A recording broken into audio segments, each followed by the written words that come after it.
우리가 여러분 이제 인생을 살아가면서 참 시행착오 없이 복되고 그냥 평안하고 그리고 하나님이 주신 축복 안에서 행복하게 살기를 원하시죠? 뭐 다 살기 싫어요? 그렇게 살기 원하시죠? 저도 참 행복한 목회자로 지금 왔는데요. 우리가 행복한 삶을 살아가기를 원하는 것이 우리 모든 사람들에게 바라는 것이다라고 하는 것입니다. 그런데 우리가 그렇게 마음은 가지고 있고 우리가 그렇게 간절한 바람이 있는데 우리가 간절한 바람만큼 우리가 그렇게 우리의 찬단한 평안과 기쁨과 축복으로 따라줍니까? 아니면 고난이 계속 연속입니까? 때로는 문제가 해결되면 또 다른 게 또 터지고 요 문제를 막으면 또 어디서 생각지 않은 데 터져서 우리의 삶은 늘 긴장의 연속의 삶이 아닌가라고 하는 것이죠. 그렇죠? 그런 삶을 살게 되어 있습니다. 그럼 믿음을 그런 와중에서 저와 여러분이 믿음을 지킨다라고 하는 것은 쉽지가 않고 만만치가 않다는 거예요. 그리고 또한 우리가 하나님 앞에 거룩하게 살아가려고 애쓰고 몸부림을 치면 몸부림을 칠수록 더 우리에게는 여러 가지 우리가 앞을 향해서 가는 길에 장애 요인들이 상당히 많이 진을 치고 있다는 것을 보면서 우리 신앙의 여정이라고 하는 것은 그렇게 만만치 않는 여정이 우리 앞에 펼쳐져 있다는 것을 우리 신앙생활을 한 사람들은 늘 느끼고 경험하는 일들이라고 보게 됩니다. 자, 베드로가 사역했을 때 그때 당시에도 성도들에게는 여러 가지 환난이 있었습니다. 핍박도 있었고 경제적인 위협도 있었고 예수 믿는 것 때문에 불이익도 당하게 되고 감옥에도 들어가게 되고 이런 상황들이 많이 여러모로 산발적으로 일어나는 가운데 있다 보니까 이 성도들에게는 용기를 잃어버린 겁니다. 그리고 또한 점점 바로 그리스도를 믿고 의지하지만은 세상이라는 환난이라나 문제가 너무 크게 큰 바위처럼 느껴지다 보니까 바로 그들에겐 점점 믿음이 지쳐가는 이런 상황 속에 놓여 있었다라고 하는 것이죠. 그럴 때 베드로가 그런 성도들의 마음을 성령께서 그 마음을 읽어주셔서 베드로에게 편지를 띄워서 그들에게 위로와 용기와 확신을 주는 내용으로 편지를 담아 그들에게 전달된 내용이 오늘 본문의 내용이라고 하는 것입니다. 어쩌면 베드로가 그때 당시에 편지를 띄워서 오늘 주셨던 말씀은 오늘날 이 시대에 살아가는 이 삶 속에서도 이렇게 어렵고 버거운 삶 속에서도 믿음을 지켜내는 성도들에게 주시는 큰 위로의 말씀과 격려의 말씀이기도 한 말씀이라고 볼 수 있습니다. 그렇기 때문에 그들의 삶은 외적으로도 그렇고 내적으로도 그렇고 아주 매우 힘들었다는 거죠. 경제적으로도 그렇고 또 뭐 세상으로부터 손가락질을 당하는 이런 가운데서 예수 믿는 것이 마치 꼭 죄인들이 예수 믿는 것처럼, 물론 죄인이 예수 믿고 구원받지만 죄인들이 예수 믿는 것처럼 사람들이 이상한 잣대로 째려보고 손가락질하고 이런 틈바구니 속에서 우리도 신앙생활하고 있다라고 하는 것입니다. 근데 그럼에도 불구하고 베드로는 뭐라고 말합니까? 날마다 낙담할 수밖에 없는 이 세상의 환경 속에서도 구원받는 성도들이 신앙의 자세를 아주 명확하게 제시를 하고 있는 내용인데, 바로 어떠한 상황이 있다 할지라도, 어떠한 어려움이 있다 할지라도 너희들은 거룩한 신앙을 지켜야 된다. 너희들은 거룩한 백성으로 살아야 된다라고 하는 것입니다. 지금이 승자가 아니라 최후의 승자가 승자다라는 말씀을 하고 있다라고 하는 것입니다. 믿으시면 아멘 하십시다. 그렇기 때문에 베드로가 이런 와중에서도 너희들은 그렇게 거룩성을 지켜라. 거룩한 백성으로 살기 위해서는 반드시 전제될 것이 있다라고 하는 겁니다. 그것이 바로 뭐냐면 거룩한 백성으로 살려고 한다면 버려야 될 것과 사모해야 될 것이 있다라고 베드로는 얘기해요. 그러면 오늘 버려야 될 것이 무엇인가를 베드로가 말씀하셨던 그 말씀이 어떤 말씀인가를 보면 5가지를 오늘 제시를 합니다. 우리가 버려야 될 것이, 그때 당시에 버려야 될 것을 5가지 제시하는 내용은 오늘 우리에게도 동일하게 적용되는 내용이다라고 합니다. 그러면 저와 여러분이 우리가 버려야 될 것 중에 첫 번째가 바로 뭐냐고 말한다면 여러분 1절을 다시 보겠습니다. 1절 뭐라고 말하는지 베드로전서 2장 1절 그러므로 모든 뭘 버리라는 거죠? 악독을 버리라. 첫 번째 뭘 버려야 되냐면 악독을 버리라고 여기서 말해주고 있습니다. 그러면 여기서 말하는 악독이라는 것은 원문상으로 좀 이렇게 얘기한다고 한다면 악독이라는 말은 모든 종류의 악한 감정, 악한 마음, 아주 싸나운 그런 말투가 싸나운 말입니다. 싸나운 말, 그다음에 거만한 태도를 이게 통틀어서 이걸 바로 뭐냐면 악독이라고 얘기합니다. 그렇기 때문에 이 악한 감정과 악한 생각에서 무엇이 나오냐면 악한 행동이 나온다는 거예요. 그래 우리가 선한 생각을 가지고 있으면 무슨 행동이 나올까요? 선한 행동이 나오는 겁니다. 그래서 사람이 마음속에 무엇을 가지고 소유하고 있느냐에 따라서 바로 여기에서 행동이 그대로 표출된다라는 것을 보게 된다. 여러분, 사람이 내 안에 스트레스가 가득하게 꽉꽉 채워주고 그렇게 되면 뭡니까? 사람들이 말에 나오는 것이 어이구 할렐루야, 어이구 감사합니다 이 말이 나옵니까? 성질나는 말이 나옵니까? 성질 말이 나오죠. 막 건들기만 하면 싸우자고 막 그렇게 덤벼들 만큼 이렇게 채워져 있는 모습들을 우리가 엿볼 수가 있다라고 하는 것입니다. 그렇기 때문에 에베소서 4장 31절에 이렇게 이야기합니다. 뭐를 버려야 되느냐? 너는 모든 악독과, 그죠? 악독이 나오죠. 그 다음에 노함과 분냄과 떠는 것과 또 뭐예요? 비방하는 것을 모든 악의와 함께 뭐라는 거예요? 버리라는 말씀이 나옵니다. 그렇기 때문에 여기서 우리 안에 이러한 모든 감정들, 이런 모든 감정들이 들어있으면 그런 것 같아요. 절대로 우리 안에 뭐가 못 들어오냐면 사랑이 들어오지를 못해요. 이런 감정들이 악한 감동이 악독이 가득한 가운데서 이 심령으로 꽉꽉 채워진 사람 안에는요 성령의 감동이 머물 수가 없는 거예요. 그래서 우리 안에는 성령의 소욕과 육체의 소욕이 동시에 있어요. 그래 이 악독이 가득 차게 되면 내 안에 성령이 바로 감동으로 우리의 마음을 움직이질 않는다라는 거죠. 이걸 덜어내야만이 성령이 움직인다는 것을 우리가 보게 된다는 겁니다. 믿으시면 합니다. 그래서 두 번째 뭘 버려야 되냐면 이제 1절을 보게 되면 그러므로 모든 악독과 모든 또 뭐가 나와요? 기만이 나옵니다. 이 케울이라는 말이 나오는데 원문상으로 볼 때는 이 속임, 아첨, 거짓, 다시 말한다면 겉과 속이 다른 것을 말하는 이중적인 이런 모습들을 우리가 볼 수가 있답니다. 겉으로는 선한 것으로 포장되어 있지만은 속으로는 바로 뭐예요? 아주 타인을 음해하고 은근히 사람을 죽이는, 은근히 사람을 힘들게 만드는 이 온갖 악을 도모하는 악행을 하는 뜻을 이걸 가지고 아까 말했습니다만은 이 기만이다, 케울이다 이렇게 표현을 하고 있다는 거죠. 여러분, 습관이라는 것은 무서운 거예요.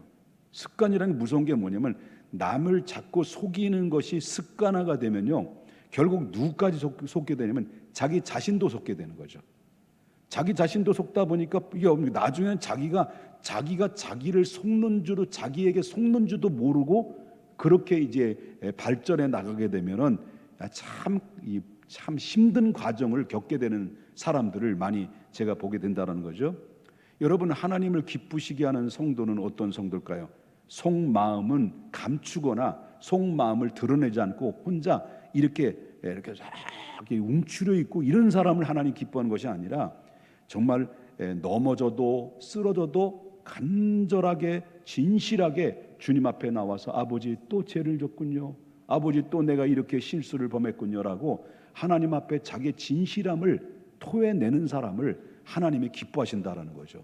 끝까지 고백하지 않고 끝까지 이 기만을 버리지 않으면 결국은 어떻습니까? 하나님의 사랑을 느낄 수 없고 은혜를 경험할 수 없게 되고 그 다음에 성령이 우리에게 역사하는 일이 없어지게 된다는 것을 보게 되기 때문에 가장 우리가 경계해야 될 것 중에서 경계가 악독과 그다음에 두 번째는 거만이다, 캐울이다라는 것을 믿으셔야 되는 거예요.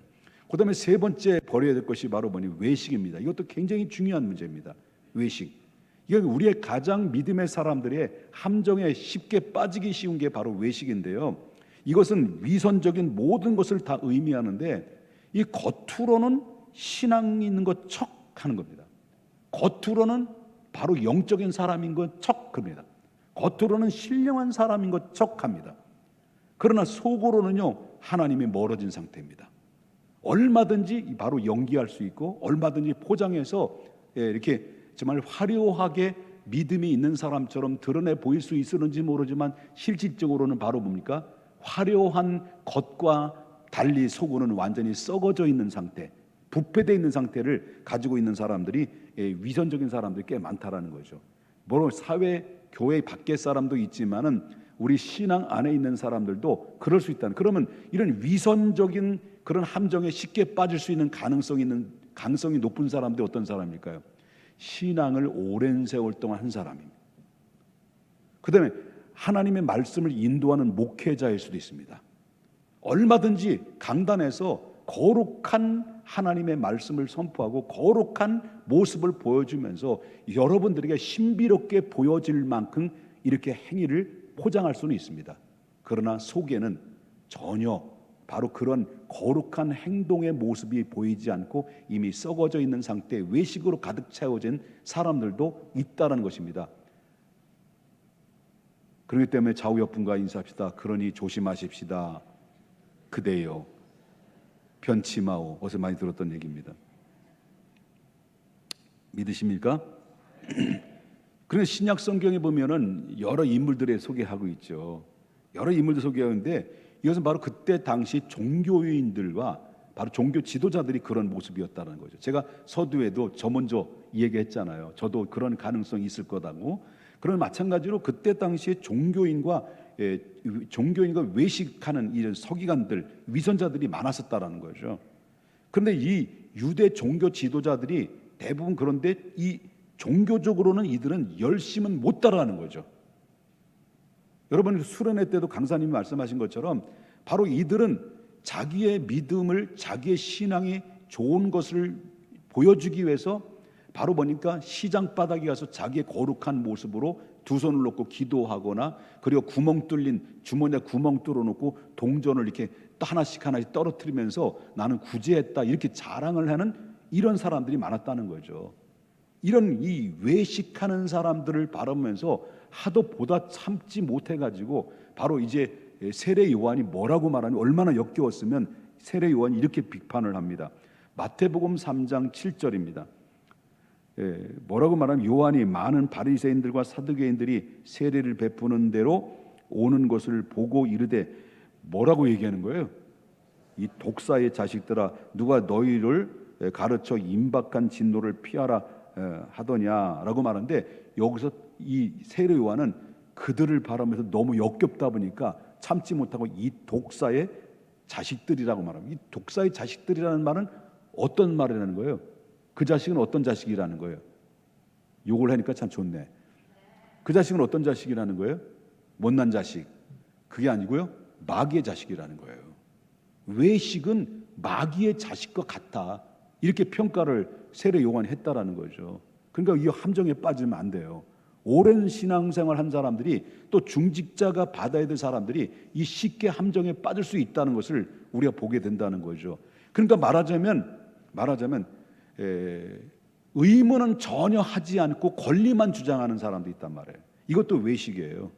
아무것도 헌신하려고 하지 않아요. 아무것도 하나님 앞에 드리려고 하지 않으면. 그런데 나는 직분자다, 중직자다 해서 주장하고 권리를 주장하는 것은 이것 또한 역겹다라고 주님 말씀하시는 거예요. 하다못해 이런 사람들에서 예수님도 직접 뭐라고 말씀하신 줄 아십니까? 예수님 직접 말씀하신 거 이런 사람 향해서 마태복음 12장 34절 보겠습니다. 또 이 세례 요한처럼 뭐라고 얘기해요? 독사의 자식들아 너희는 악하니 어떻게 선한 말을 할 수 있느냐? 이는 마음에 가득한 것을 어떻게 입으로 말하느니라 하십니다. 그러니까 이 속 안에는 겉으로는 할렐루야 목소리 깔고 믿습니까? 거룩해 안 거룩해? 위험이 너무 이렇게 얇은가? 할렐루야 믿습니까?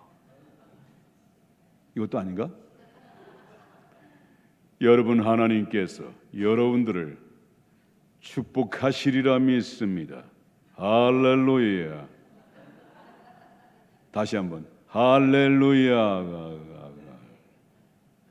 여러분 어때? 거룩해 보여요? 그런데 예수님께서는 이런 외식으로 속에 썩어져 있는 상태, 악독이 가득한 이런 사람을 향해서 이 독사의 자식들아.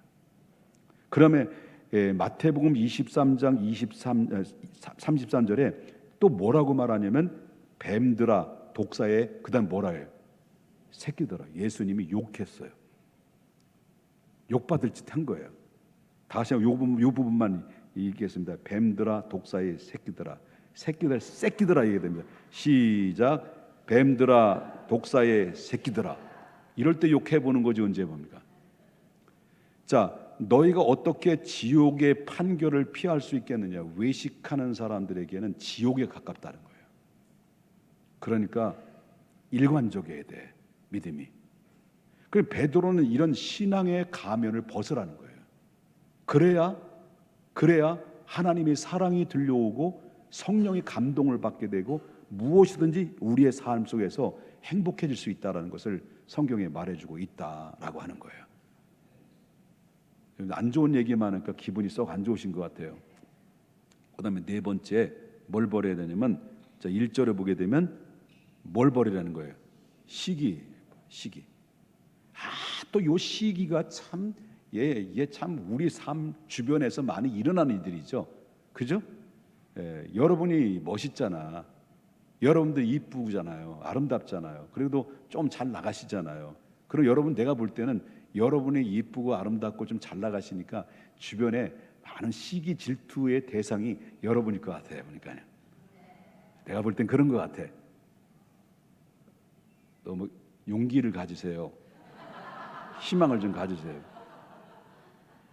근데 이렇게 우리가 잘 나가면 주변 사람들이 시기할 거 아닐까요? 시기 있다는 거예요. 그런데 그 시기심이 나에게 있다는 거예요. 나에게. 그래서 이 시기심은 이것은 뭘 모르면은 타인의 능력과 부요, 번영과 명성에 대해서 부러워하거나 부러워한 나머지 시기하는 태도를 가지고 있습니다. 이 시기가. 그러니까 이 시기심은 자기와 타인의 비교 의식에서 열등 의식에서 나오는 행위라는 거예요. 열등 의식. 그래서 이 시기심은 우리가 이 시기심이라는 것은 아마 우리가 무덤에 갈 때까지 이 시기심은 사라지지 않는 꿈틀거리는 이런 유혹들이 우리 안에 지금도 남아 있을 수 있다라고 하는 것입니다. 여러분, 내 남편은 월급을 300만 원 받고 오는데 옆집의 남편은 3천만 원 받고 오면 비교돼야 안 돼요.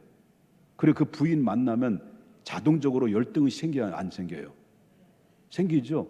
생긴 것뿐만 아니라 악독과 시기심이 가득하게 채워지게 되겠죠. 이게 바로 뭐냐, 여기서 열등의식이 나오는 가운데서 바로 열불이 나고 시기심이 나면 어떻게 돼요? 나중에 다섯 번째 뭘 만들어내요? 비방이 나오는 거예요. 시기심이 뭘로 변해요? 비방으로 바뀌어지는 거예요. 이게 우리의 일상적인 삶 속에서 쉽게 느껴지고 내가 쉽게 범하는 행동들 아니겠습니까? 좀 뭐 거룩한 척 하지 마시고, 맞아요. 그럼 끄떡끄떡이라도 해요. 내가 할게.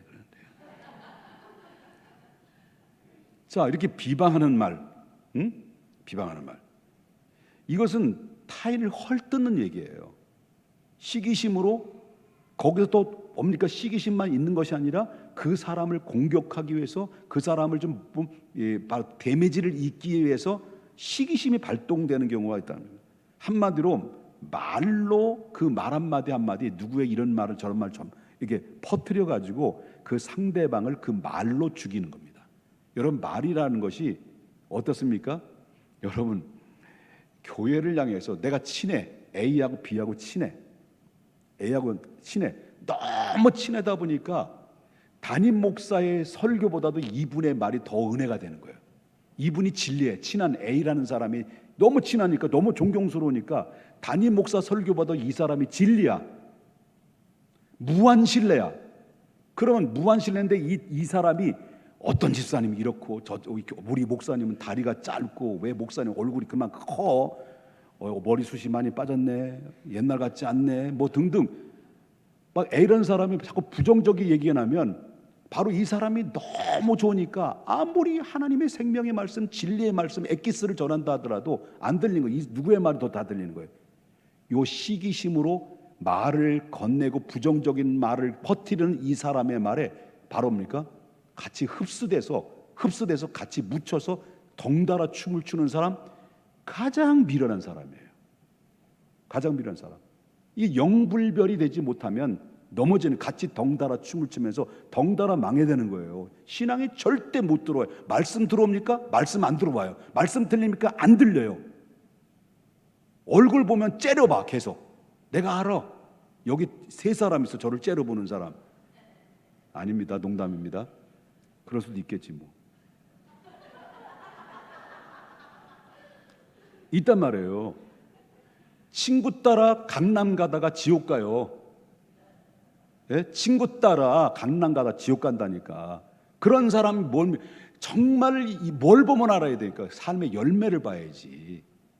이 사람이 부정적인 사람인지, 이 사람이 긍정적인 사람인지, 이 사람이 교회 목회자 목사님 중심으로 해서 말씀으로 바르게 서는 사람인지를 판단하면 존경의 대상이 되고 이 사람의 말에 신뢰할 수 있는 거예요. 그런데 교회를 깨트리고 분위기, 공동체를 깨트린 일에 거기 그래 오 하다가 같이 깍 하고 이제 넘어지는 거예요. 이게 그러면 시험 들면 못 일어나. 이게 오랫동안 간단 말이에요. 몇 년 가는 거예요. 그럴 거야 안 그럴 거예요? 그럴 거 안 그럴 거예요?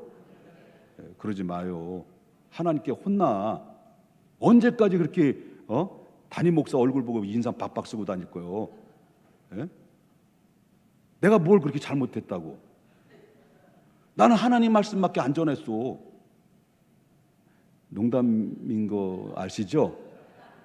그런데 농담 속에 내용이 있다는 걸 아셔야 됩니다. 여러분, 성도의 입술은 비판이 아니라 축복의 통로가 돼야 돼요.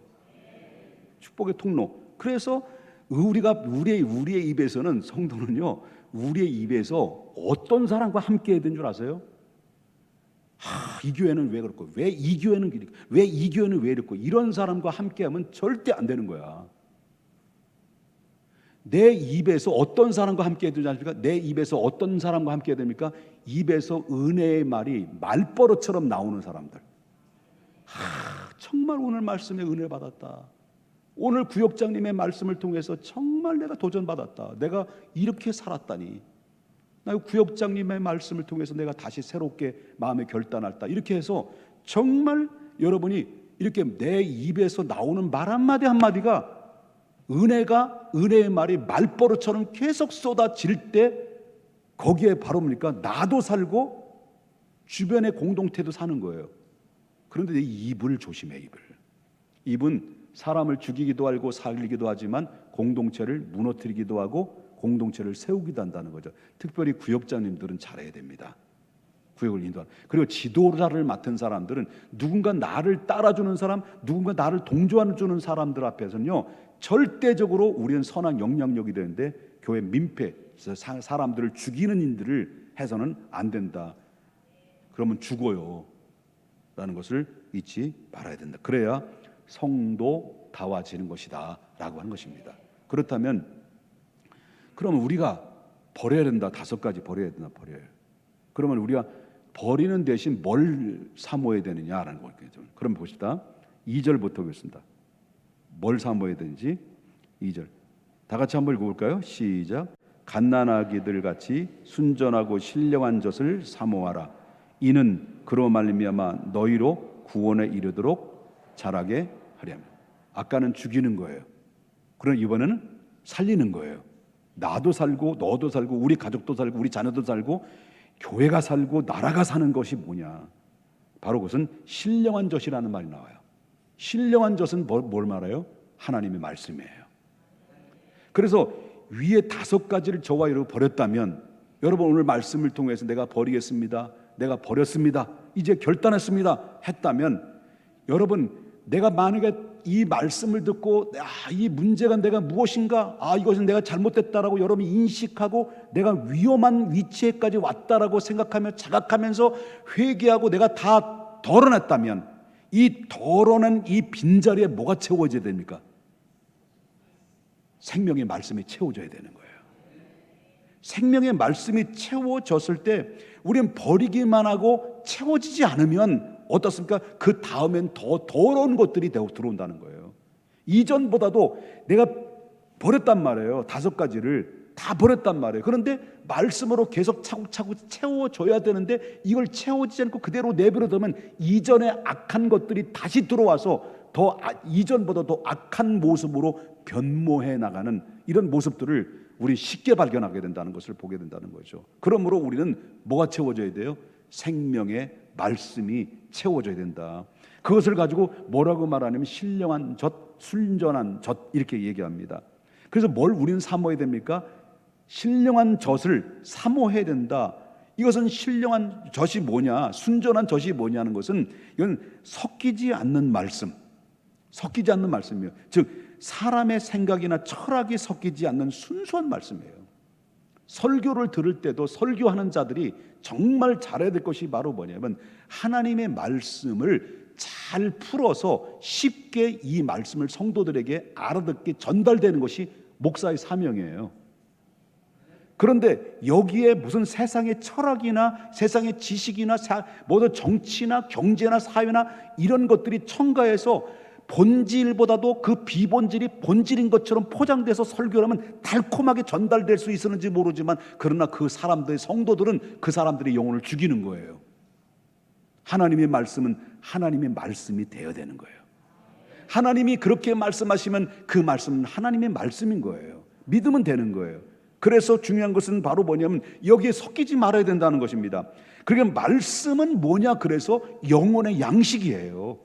영혼의 양식인데, 사람이 밥을 먹지 않으면 살 수가 없는 것처럼, 죽는 것처럼 성도는, 영적인 사람들은 신령한 젖, 생명의 말씀을 먹어야 우리의 영혼이 살아나고 생동감 있게 성장할 수가 있다라는 것을 이 베드로는 이야기하고 있다라고 하는 것입니다. 그러므로 정말로 예수님께서는 이렇게 말씀하셨습니다. 뭐라고 말씀하셨냐면 마태복음 4장 4절의 중반절에 보니까 마태복음 4장 4절의 중반절이니까 사람이 떡으로만 살 것이 아니요 하나님의 입으로 나오는 모든 말씀으로 뭐라는 거예요? 살 것이다라고 말합니다. 우리의 육체가 살기 위해서는 떡을 먹어야 산다는 거예요. 우리는 육체 동물적인 사람이 아니라는 거예요. 안드로포스, 인간은요 바로 뭐냐면 육체적으로 살기 위해서는 육체가 살 수 있는 바로 음식을 먹어야 사는 것처럼 영적인 사람은 하나님의 말씀, 신령한 생명의 말씀, 양식을 먹어야만 사는 거예요. 그래야 영원히 사는 거예요. 그러니 여러분 주일날 나와서 한 말씀 한 말씀 놓치지 말고 그 말씀을 믿음으로 받고 아멘으로 받으면 내가 사는 거라는 것을 믿으셔야 된다는 거예요. 그래서 우리가 말씀을 떠난다라고 하는 것은 바로 그 믿음이 병들게 되고 결국 뭡니까? 하나님과 멀어지게 되는 그런 관계가 될 수밖에 없다라는 것입니다. 두 번째는 바로 뭐냐면 이 말씀은 갓난 아이처럼 사모해야 된다는 거예요. 뭐처럼 사모하라고요? 갓난 아이처럼 사모하라. 건강한 아기는 뭘 찾아요? 젖을 찾아요. 배고프면 울고요, 똥 싸도 울고요, 아파도 울어요. 그런데 엄마는 배고파서 우는 거와 똥 싸서 우는 거하고 아파서 우는 거 다 알아요. 저도 우리 집에 딸 지집에 가시나 셋을 낳는데요, 첫째까지는 몰랐어요. 배고파서 우는 건지 아파서 우는 건지 똥 싸서 우는 건지 몰랐어요. 둘째는 조금 알겠어요. 셋째는 완전히 알았어요. 하나 더 낳았어야 된 건데요. 여러분, 배고파서 울고 운고 그리고 몸을 젖을 향해서 움직이면서 고개를 돌립니다. 엄마의 젖가슴을 파고듭니다. 이게 건강한 아이예요. 영적으로 건강한 사람은 이 똑같은 원리라고 하는 것입니다. 예배가 기다려지는 거예요. 예배가 기다려지고 성경을 피고 하나님의 말씀을 묵상하는 사람들입니다. 이런 사람들은 건강한 사람이에요. 이것이 바로 살아있는 신앙의 산 증거다라는 것을 우리가 볼 수 있다는 것입니다. 그리고 말씀을 가까이 하는 사람은 결국 뭡니까? 변화가 되고 성장되고 있고 하나님 앞에 성숙한 그런 단계까지 이르게 되면 하나님이 그를 들어 사용하신다라는 거예요. 생각을 바꾸고 말을 바꾸고 그래서 삶을 바꾸면서 바로 우리가 삶이 전체적으로 삶이 뭡니까? 초막에 살아도 궁궐에 살아도 그 어떤 환경이든지 간에 저와 여러분이 하나님의 신령한 생명의 말씀과 함께 더러 사는 사람들에게는 바로 하늘나라가 된다는 것을 보게 됩니다. 마지막 세 번째는요, 말씀을 맛보아야 된다. 말씀의 맛을 알아야 된다. 여러분, 하나님의 말씀의 맛을 알아? 맛 봤어요? 맛이 어때요? 예? 써? 싱거워? 짜? 달아? 뭐요 그럼? 여러분 3절 보세요. 3절 다 같이 보겠습니다. 시작. 너희가 주의 인자하심을 어떻게 하라는 거예요? 너희가 주의 인자하심을 어떻게 하라는 거예요? 맛보았으면 그리 하라는 거예요. 말씀은 머리로 아는 것이 아니라 말씀은 맛으로 아는 거예요. 이게 참 신비로운 거예요. 그래서 여러분 알다시피 시편 119편에 103편에 뭐라고 말하냐면 다윗이 왜 다윗이 된지를 알아요? 이 사람은 말씀에 미친 사람이었어요. 말씀을 사모했어요. 그래서 다윗이 뭐라고 말하냐면 한번 다 같이 읽어보겠습니다. 이건 내가 찾아온 거네. 자, 제가 읽어드릴게요. 주의 말씀의 맛이 내게 어찌 그리 단지요. 내 입에 꿀보다 더 단이다. 하나님의 말씀을 날마다 묵상하고 날마다 그 말씀을 읽다 보니까 내 혀에서 헐떡했다고 그랬어요. 소리내어 이 말씀을 읽을 때 하나님 여호와의 말씀이 가라사대 말씀이 이렇게 한참 읽을 때 막 숨이 차가지고 헐떡했다는 거예요. 이 정도로 다윗이 그래서 그가 주의 말씀의 맛이 어찌 그리 단지요 내 입에서 송이꿀보다 답니다라고 이렇게 정말 그 말씀의 단맛을 느낄 정도로 이 다윗은 사모했으니 하나님이 들어서지 않겠냐는 거죠. 하나님 그를 축복하지 않겠냐는 거죠. 그러므로 한번 진짜 말씀의 은혜를 맛본 사람들은요, 그 말씀에 없이는 살 수가 없는 거예요.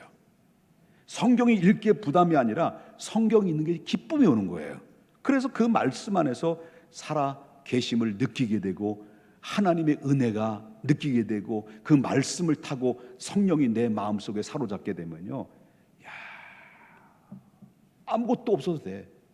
하나님의 말씀에 은혜만 있으면 어디든지 살 수 있을 것 같은 그런 강하고 담대한 믿음으로 행복함을 느끼게 된다는 것을 믿으셔야 된다는 거예요. 주의 인자심을 맛보는 사람들은 게으를 수가 없다. 그 은혜가 항상 내 안에 가까이 계심으로 바로 여러분 주의 말씀을 어떻게 해요? 사모할 때 맛을 느껴라. 그래서 설교를 들을 때도 맛있게 설교를 해야 되는데 여러분 맛없게 설교를 해서 정말 죄송하다고 생각이 됩니다. 앞으로 다음 주에는 더 맛있게 요리해서 말씀을 여러분들에게 떠먹이도록 하도록 하겠습니다. 입을 한번 벌리세요. 자 받으십시오. 다 받으십시오. 자, 시간이 많이 갔네요. 우리 모두 말씀으로 태어나서 말씀으로 자라는 존재들입니다. 거듭난 한순간, 거듭나는 것은 한순간이죠. 물과 성령으로 거듭나는 것은 한순간이지만은 여러분 성장은 거듭남에서 멈추면 안 돼요. 성장은 계속해야 돼요. 계속할 때, 계속하면 할수록 하나님의 은혜와 감격이, 행복이 묻어온다는 거 아니에요. 묻어온단 말이에요. 신앙생활의 목표는 그저 교회 다니는 게 아니에요. 그리스도의 장성한 분량에 이르는 데까지 이르는 것이 신앙생활의 우리의 목적이어야 돼요. 그런데 우리의 마음이 자라지 못하는 이유는 아직 버리지 못하기 때문에. 그것을 버리지 못하는 것이 뭡니까? 아까도 말한 것처럼 이것이 악독, 외식, 미움, 시기, 비방 이런 걸 품고 있는 한은 우리 마음속에 그 마음의 씨앗을 뿌릴 수가 없다는 것을 우리가 보게 된다는 거죠. 오늘 이 시간에 저와 여러분이 이 말씀 듣고 우리 안에 잡초를 다 뽑아내자는 거예요. 잡초를 다 뽑아내고 그 자리에 뭘 심어야 됩니까? 말씀으로 계속 채워야 됩니다. 이제 오늘도 말씀 들었으니 오늘 오후에도 말씀 듣고 다음 주에도 말씀 듣고 구역 예배 때도 말씀 듣고 계속 말씀 속에 파묻혀 살다 보면 하나님의 은혜가 보여지게 되고, 그리고 십자가가 보여지게 되고, 그리스도의 부활이 보여지게 되고 하나님 나라가 보여지는 놀라운 역사가 임하게 된다라는 것을 보게 된다는 거죠. 이제 난리 났습니다. 이제 여러분들은 이런 놀라운 역사로 난리가 난 거예요. 기뻐서 난리, 좋아서 난리, 할렐루야 난리. 그래서 우리 한번 다 좌우 옆분과 있습니다. 좋아서 기뻐서 할렐루야 난리입니다. 인사하겠습니다. 기도하겠습니다.